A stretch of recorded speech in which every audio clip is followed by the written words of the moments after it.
¿Qué tal, compañeras, compañeros? Bienvenidos a a este nuevo módulo, donde vamos, como comentaba yo ahí en la sesión que tuvimos el lunes, vamos a analizar algunos de los elementos principales propuestos por tres pensadores que han sido fundamentales o que han sido muy importantes en el desarrollo de la filosofía moderna, de la ilustración y por supuesto también de la construcción de la teoría crítica. Han sido tres pilares que han sido o que han servido como fundamento epistemológico fundamental o principal desde el cual partieron las postulaciones o los postulados de la teoría crítica. ¿No? De qué personaje estamos hablando? A ver, déjenme ver, que creo que se trabó aquí otra vez. Aquí lo tenemos. Estamos hablando de estas tres personas, ¿no? René Descartes, Friedrich Hegel y Edmund Husserl. Cada uno de ellos ha propuesto principalmente diferentes modelos metodológicos para abordar el pensamiento crítico, ¿no? Por ejemplo, en el caso de René Descartes, la metodología que él propone es la duda, ¿no? Algo que quizá hoy vemos relativamente lógico, pero que en el periodo de Descartes, estamos hablando del siglo XVI, siglo XVII, la escolástica, ahorita vamos a hablar un poco de la escolástica estaba profundamente involucrada en la generación de pensamiento, en la generación de conocimiento, y la duda o el dudar del pensamiento escolástico se veía no solamente mal, sino que generaba incluso, podía generar problemas políticos o de otra índole, como por ejemplo se le generó quizá al más famoso que conocemos, a Galileo Galilei, ¿no? Hegel, por otro lado, nos presenta esta metodología que él denomina dialéctica o proceso dialéctico, en el cual a partir de tres diferentes elementos, de tres diferentes dimensiones del conocimiento, este conocimiento se va desarrollando. Y finalmente Husserl habla, o es el padre de lo que hoy conocemos como la fenomenología, y él retoma mucho esta postura de Descartes de la duda metódica y la aplica a nuevos modelos epistemológicos y nuevos modelos de conocimiento.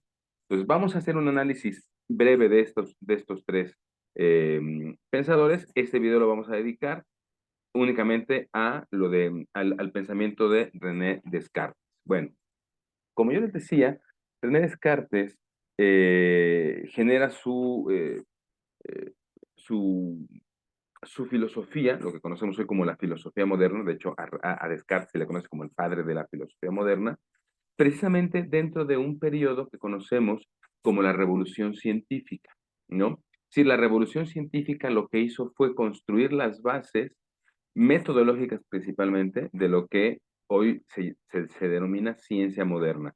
Es decir, antes de esta revolución científica, la escolástica era la metodología o la epistemología fundamental durante todo el medioevo, como ustedes saben, que tenía un modelo teocéntrico, ¿no? Es decir, había eh,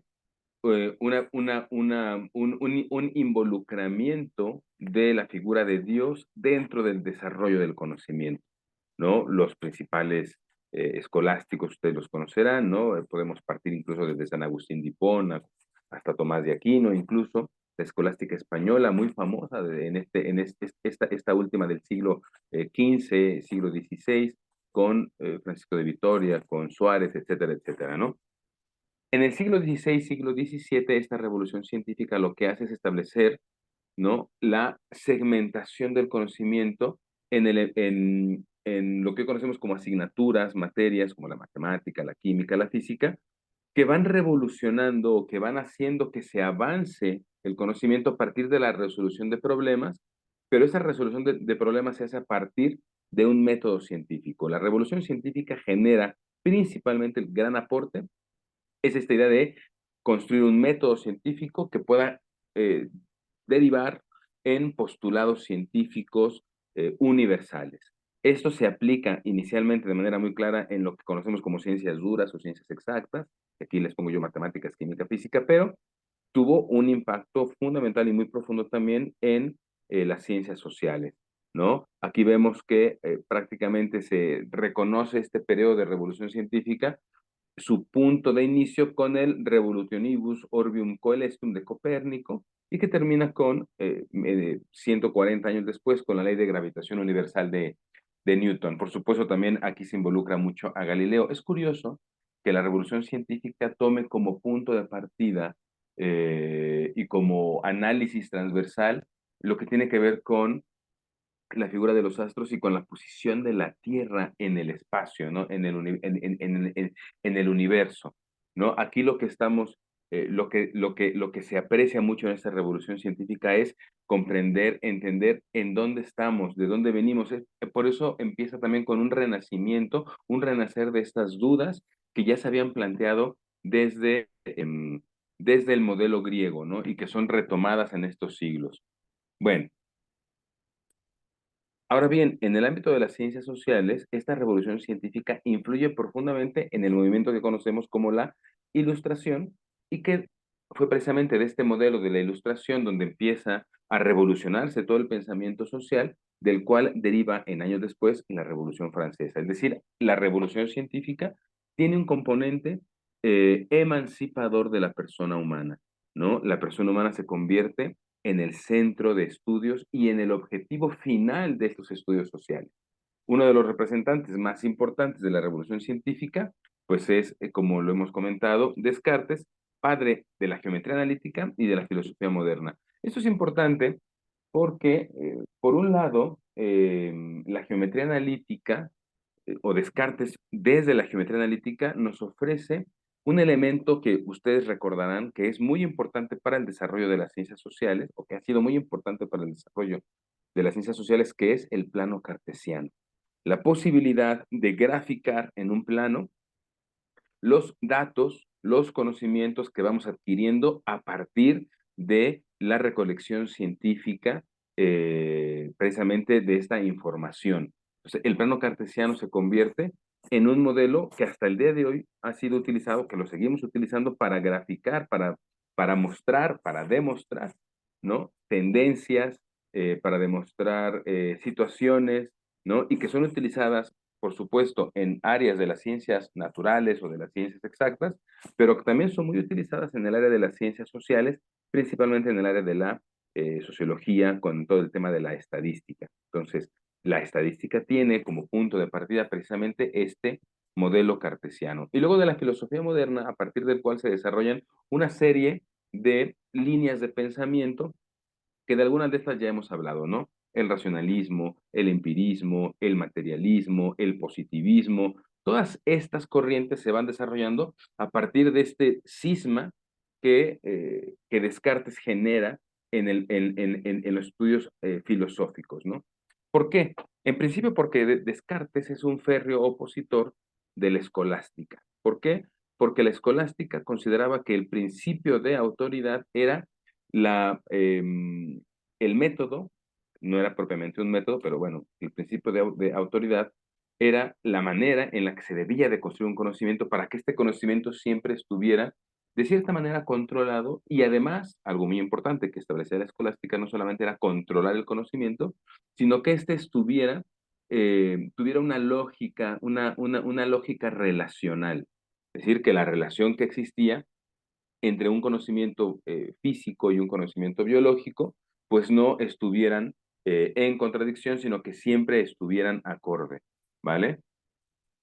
A diferencia de lo que pensaba la escolástica, Descartes dice, este principio de autoridad evita la evolución del conocimiento, a partir principalmente de dos grandes desventajas, nos dice Descartes. Por un lado, las ideas que que propugna o que defiende la escolástica se sostienen básicamente, ¿no? Eh, en base a la autoridad que se le asigna o bien a un texto, o bien a una persona, o bien a una deidad, ¿no? Es decir, la Biblia, por ejemplo, se convierte en un texto desde el cual se pretende interpretar todo el conocimiento. Si este conocimiento que se está proponiendo no puede entrar dentro de los postulados bíblicos y dentro de la interpretación que las autoridades han hecho sobre este documento, entonces ese conocimiento es inválido. ¿Vale? Esto nos plantearía un regreso, o nos plantea un regreso a modelos incluso anteriores a Cristo, ¿no? Entonces, Por un lado, tenemos un texto desde el cual se interpreta todo el conocimiento. Si este conocimiento no puede ser acorde a lo que dice el texto o su interpretación, entonces el conocimiento se debe de desechar. La otra es, tenemos un principio de autoridad personal. Hay personas que tienen la capacidad, la posibilidad de sentar cátedra, ¿no? ¿Quién es la principal persona que puede hacer esto? Pues es el Papa, ¿no? Pensemos con este tema de la infalibilidad del Papa, la imposibilidad de equivocarse que se le había atribuido al papado, pues entonces el Papa tenía la posibilidad de determinar o de ser este último intérprete del conocimiento, ¿no? O a una misma deidad, ¿no? A Dios, ¿no? Pero por medio de quién habla Dios? Y entonces tenemos toda la jerarquía eclesial, que es la que determina qué es lo que es conocimiento y qué es lo que no es conocimiento. Pues, por un lado tenemos este gran problema, que es el problema principal para Descartes, una construcción de conocimiento basada en un principio de autoridad. Hoy, desde el ámbito argumentativo, decimos, bueno, este principio de autoridad es una falacia. Puede ser una falacia ad hominem. Una falacia ad hominem es que el argumento se le considera válido simplemente porque lo dijo tal persona, o el argumento se considera inválido simplemente porque lo dijo tal persona, ¿no? Esto no es propiamente científico, y en esta revolución científica lo que se criticaba precisamente era eso. ¿Qué tanto este conocimiento que está asentado y desde el cual se desarrolla un conocimiento posterior realmente tiene una base científica, o qué tanto tiene una base desde este principio de autoridad, que evidentemente pues era un principio o que era un elemento político, ¿no? Se determinaba qué conocimiento era necesario poner en la arena y qué conocimiento era necesario ocultar, ¿vale? Esto nos pondría a pensar qué tanto hoy, por ejemplo, el conocimiento que tenemos, ya no digamos en el ámbito del derecho, esto sería todavía como más especializado y esto lo iremos como hablando en las clases posteriores, lo que conocemos el día de hoy, qué tanto aceptamos ese conocimiento porque tenemos bases científicas que avalan los postulados que defendemos, y qué tanto es porque estamos simplemente repitiendo un discurso de manera permanente, y cuando se cuestiona ese discurso, apelamos a un principio de autoridad. Esto pasa mucho en el ámbito jurídico, ¿no? Cuando se plantea un postulado o hay un debate, un diálogo en alguna cuestión jurídica, generalmente apelamos a una persona. No, es que esto lo dijo tal autor o lo dijo tal autora. Estamos apelando a un principio de autoridad, pero no estamos generando una duda metódica, como establecía Descartes, un modelo de duda o un método de duda que nos permita encontrar, sin presupuestos, ¿no?, las razones de validez de lo que yo estoy defendiendo.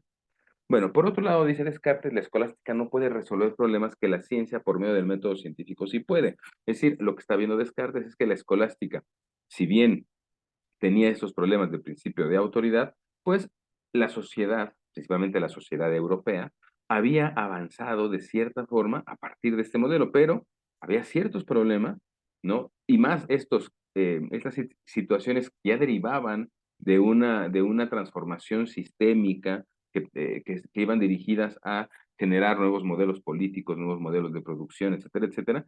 Hay problemas que la escolástica no puede resolver por medio del principio de autoridad, ¿no? Necesitamos construir un método científico, y este método científico sí que puede resolver estos problemas, ¿vale? Entonces es retirar desde la visión cartesiana, retirar el conocimiento del ámbito divino y llevarlo completamente al ámbito humano, ¿vale?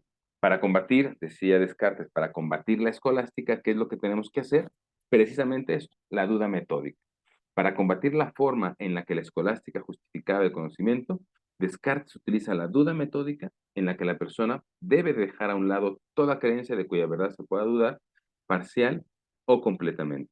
Voy a hablar de esto en el siguiente video. Voy a hacer ahorita unos videos más cortos, precisamente para evitar esta cuestión que me decían que de repente no se escucha bien o que se cortan. Los voy a hacer videos cortos con la intención de que de que se puedan ver sin ningún problema. Vamos a hablar en el siguiente video ya de este modelo de la duda metódica como manera de combatir la escolástica.